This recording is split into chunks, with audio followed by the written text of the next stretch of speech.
My stepfather abandoned me in the hospital for a vacation. I reached out to my dad, and CPS stepped in when my mother tried to force me to lie. My stepdad abandoned me in the hospital to go on vacation. I called my dad, and CPS got involved when my mom tried to make me lie. My stepfather disgusts me. He's one of the most annoying, controlling, and disrespectful people I've ever met. Since he married my mother, my life has been completely turned upside down. My parents divorced 3 years ago. They didn't get along and fought constantly. When they announced their divorce, I wasn't surprised. They had never been a perfect match from the start. They tried to make the marriage work, but there was constant conflict, mostly over household responsibilities. While my mother was legally a stay-at-home parent, she didn't enjoy the traditional chores that came with it. Cooking, cleaning, and even helping me with homework were never her priorities, and she made it clear she hated those tasks. Instead, she spent most of her time glued to her phone, trying to grow an online following. She fancied herself a beauty influencer, recording and posting videos despite having a modest following. When she wasn't on her phone, she spent large chunks of my dad's money on shopping trips, brunches, and beauty treatments. These were her regular activities. She never really fit the stereotypical mother role. While most parents check their children's schoolwork and ensure they're keeping up in school, my mom's primary focus was always herself. She was preoccupied with her appearance and wanted me to always look skinny and put together, as if I were a reflection of her image rather than an individual with my own needs. After the divorce, both of my parents were granted shared custody, so my time was divided between them. It took me a while to adjust to living in two different families. Just as I was becoming settled, my mom met him. She was infatuated from their first date. They began dating officially within days, and just a few weeks later, my mom insisted that I meet him. Suddenly, this stranger was everywhere, and I was expected to welcome him into our lives. If he had been a good person, I might not have had a problem with it, but he wasn't. From the start, he had unreasonable expectations. He assumed I would gladly accept him as my new father, despite the fact that he was a complete downgrade from my biological dad. He meddled in my life constantly and found every opportunity to mock me. No matter what I did, he found a way to criticize or control me. For example, he has 2 sons, Tyler and Hunter, and he gets visibly irritated whenever he thinks I'm acting too girly, as he puts it. He's even told me not to wear dresses or tight skirts, as if how I dress is any of his business. He insists I always wear my long hair in a bun and never let it down. It doesn't stop there. Whenever I have friends over, he interrupts, claiming he's just checking in. But it's never a brief hello or a casual query. He barges in and hovers around, acting like he doesn't trust me and my friends to be alone. It's intrusive and, frankly, humiliating. When I ask him to leave us alone, he dismisses it by saying things like, "Girls require constant supervision," and that we should just pretend I'm not here. It's frustrating that he doesn't feel the need to monitor his sons, Tyler and Hunter, in the same way. When I tried to express my concerns to my mother, hoping for support, she just brushed me off.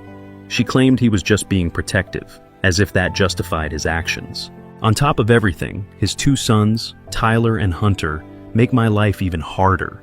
They have no concept of personal space, and their personalities couldn't be more different from mine. They constantly bully me, teasing, mocking, and finding new ways to make me feel small. And instead of intervening, my mom dismisses their behavior, saying, "That's just how siblings bond." When my mom decided to marry him after only a year of dating, she expected me to fall in line. She made it clear that she loved him and was determined to make their marriage work. She knew I had reservations and frustrations, but she was clear about what she expected from me, to accept him without making things difficult for her. She begged me to welcome him as part of our family. It seemed like a lot to ask, especially since everything was happening so quickly, but I agreed to try, hoping to keep the peace. Since then, I've genuinely tried to accept him and his sons, Tyler and Hunter. I've tried to follow his routines and adapt to the changes, even though it hasn't been easy. What upsets me the most is his insistence that I call him Dad. It doesn't feel right, and every time I say it, I feel a rising tide of resentment. I already have a father, and I don't want to replace him. But he doesn't seem to care or understand how difficult this is for me. Beyond the name, what truly bothers me is how my mother's focus has shifted since her marriage. She seems more concerned with his sons, Tyler and Hunter, than with me. She spends more time with them, helping them in ways she never helped me, and treating them more like her children than she ever did for me. Sometimes it feels like I've lost my place in her life. She's simply a mother to his sons now. I'd want to live with my father, especially because he's normally more understanding. However, he had to relocate for a new job in another city, which paid him substantially more. He pays me occasional visits, but I live with my mother full-time. Dad and I also communicate on the phone frequently. He is aware of some of my concerns with him and his sons, Tyler and Hunter, since I have discussed them with him. He's really supportive and has even attempted to talk to my mother about the matter. I believe he sincerely wants to assist, but whenever he brings it up, my mother shuts him off. She tells him to back off and says he shouldn't meddle with her marriage. Despite everything, I've worked hard over the years to acclimate to life with my new family. I've really tried to make an effort with him and his sons, Tyler and Hunter, believing that if I remained patient and transparent, we could develop a nice relationship. Despite my best attempts, I continue to feel invisible within my own family. This year, he was suddenly promoted at work. When he got home, he excitedly declared that he'd be taking us all on a family trip. We were all excited by the news, especially since we hadn't been on a vacation together in a long time. He and Mom chose the location and reserved tickets and lodgings for all of us. Unfortunately, just a day before our trip, I was involved in a car accident with my mother. We were heading home from shopping for some clothing for our impending vacation when another automobile smashed into us from behind. It wasn't a major collision, but it was enough to throw us off course and cause some injuries. My mother was generally fine, with a few scrapes and bruises here and there, but I wasn't that fortunate. The accident caused me to break my arm and suffer a concussion. The ambulance arrived and I was quickly brought to the hospital. When he initially learned of our accident, he rushed to the hospital, appearing concerned at first. I assumed he was really concerned for my and my mother's well-being and that he had come to see us, but then he kept bringing up the trip, agonizing about whether we'd still be able to travel and worried that the money he'd invested would be wasted. The physicians eventually advised us that due to my concussion, I would need to spend a few days in the hospital for observation. They wanted to make sure I was okay before allowing me to return home, but travel was obviously out of the question for me. He glanced at me, irritated, as if I was to blame for getting into the accident and wasting his money. My mother half-heartedly offered to remain with me while I was in the hospital. It gave me hope that she would choose to help me during such a tough moment. He, on the other hand, was quick to respond, stating that because our plane tickets had already been purchased, we were already losing money by not going. He argued that my mother should not waste even more money by staying behind. He then turned to me and said that at my age, I should be able to stay in the hospital alone for a few days. He mentioned how safe the hospital was, with physicians and nurses available 24 hours a day, 7 days a week, hinting that I had nothing to worry about. He then insisted that once I was discharged, he would arrange for a babysitter to stay with me at home. I argued with him that I didn't want to be alone in the hospital or have a babysitter look after me at home. I urged my mother to stay with me instead. At first, my mother tried to defend me, telling him that it wasn't proper to leave me alone in the hospital. She knew it was wrong. He, however, continued to push back. He insisted that my mother's presence was unneeded, and that her staying would mean sitting by my side, doing nothing meaningful all day. He made it appear as if her presence was pointless, entirely neglecting the emotional support she could truly offer. He prioritized avoiding spending his vacation money over anything else. It was evident that he didn't consider me to be his biological child. Thus, he didn't care how I felt or what had happened to me. I pleaded that at 15 years old, I shouldn't be left alone in the hospital. I was terrified and in agony, and the prospect of going through this without any family members around was overwhelming. I proposed a solution, stating that Mom could contact my father to come and stay with me while she and he went on their trip. Sure, it would take him some time to get here because he lived in another city, but I was confident he'd come right away if he realized I was in the hospital. I figured this would allow them to continue their vacation while keeping me company, but he rejected the notion almost immediately. He ignored my concerns, calling me foolish for making such a huge deal about small injuries. He dismissed my notion of calling my father, arguing that it would just make him worry more. He felt there was no need to interrupt anybody else's plans over something as minor as a concussion and a fractured arm, which he believed would mend well with a few days of hospital rest. In the end, his pressure was effective. I stared at my mother, hoping she would hold her ground and insist on staying with me, but as usual, she caved to him. Instead of battling for what I needed, she decided to go. She only stayed with me for one night, which provided some consolation. I clung to the hope that after seeing how vulnerable I was, she would realize I needed her presence. But the next day, he arrived at the hospital to bring her, anxious to embark on the vacation as planned, without regard for how I was doing. I felt abandoned and deceived when my mother left me alone in the hospital after only one day alone. I couldn't stop crying. One of the nurses, Jessica, saw me crying. When she realized I didn't have anyone nearby to check on me, she offered to phone my mother. I told her it was all right, that they would probably not respond, but she insisted, so I gave her my father's number instead. I partly expected my father to chastise me or, like him, tell me that I was exaggerating and that being alone in the hospital was no big issue. But when my father answered the phone and the nurse, Jessica, told him about my position, he was immediately alarmed.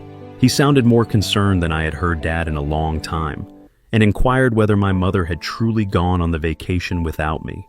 I described everything, including how he insisted on leaving me behind because he didn't want the trip money to go to waste, and how my mother eventually consented.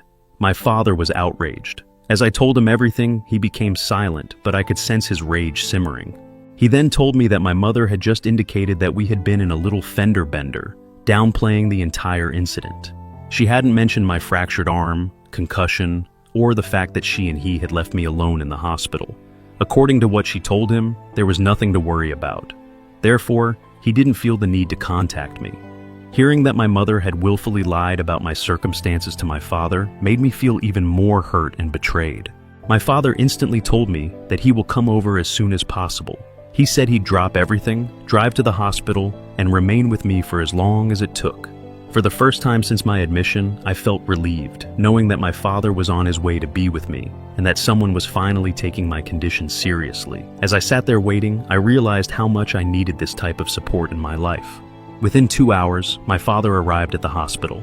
Seeing him enter through the door felt like a great weight had been lifted off my shoulders. I started crying as he hugged me and promised me that everything will be fine. He then went straight to my doctor, Dr. Emily Carter, making sure he grasped every aspect of my injuries. I could see relief on his face as he affirmed that while my injuries were severe and significant, they were not life-threatening. He genuinely regretted not being there for me sooner and not challenging my mother's version of events. He told me he regretted assuming that everything was good without personally checking in on me, and it was evident he was beating himself up over it. My father was visibly angry at him. He was upset that my stepfather had the audacity to dismiss my demands and then choose to go on a trip rather than ensure my well-being. His lack of respect and concern by leaving me alone in the hospital demonstrated how little I meant to him.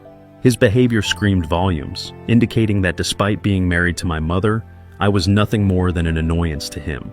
My father tried contacting my mother and him, but neither answered. This infuriated Dad even more, and he vowed that he would give him and Mom a lesson for abandoning me like this. Over the next 2 nights, my father stayed by my side, having taken time from work to ensure that I was not alone. He never left me alone till I was released. Even then, he wasn't keen about me returning to his place, where I'd be left with only a babysitter until everyone returned.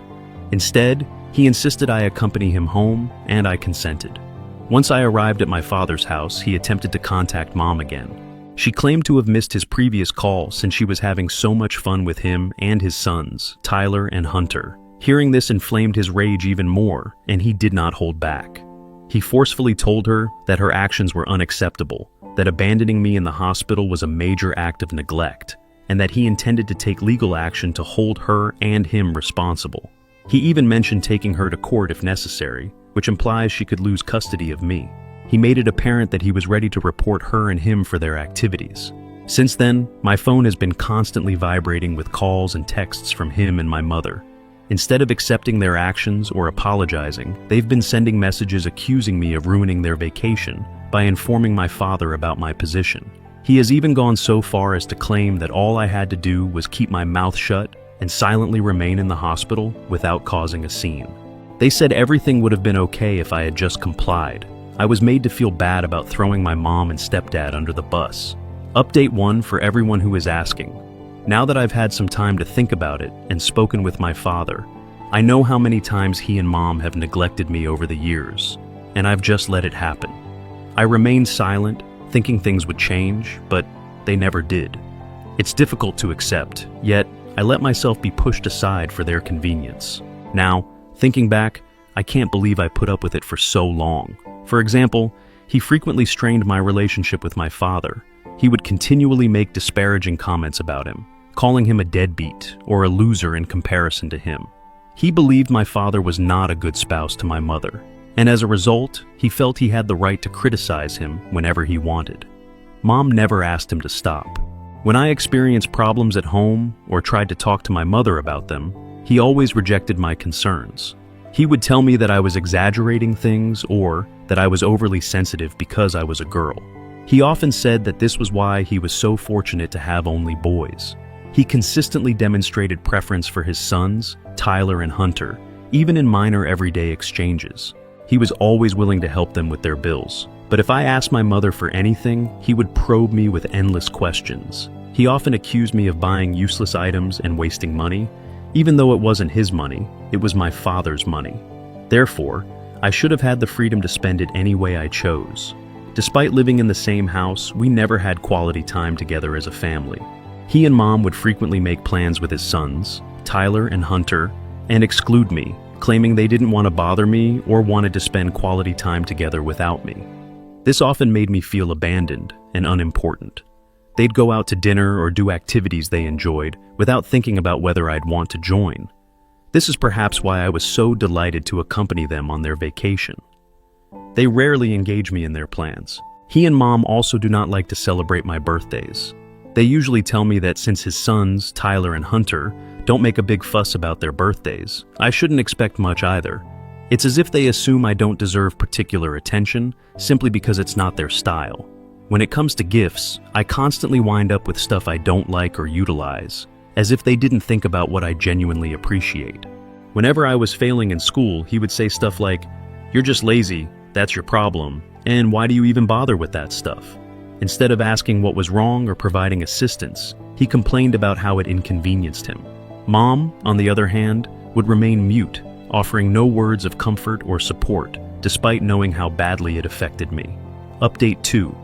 So, my father did report Mom and him to CPS. It wasn't an easy decision for him, but he felt it was necessary to make sure what had happened wasn't overlooked. He couldn't just sit back and allow them to treat me that way, abandoning me in the hospital without a second thought. When he and my mother came home, they were contacted by CPS. They had to answer numerous questions about their actions, their behavior, and their decision to leave me behind. I'm sure it was a wake-up call for them, something they probably didn't expect. But the authorities sided with my father. Leaving me behind in the hospital, especially after I'd been injured, was unacceptable.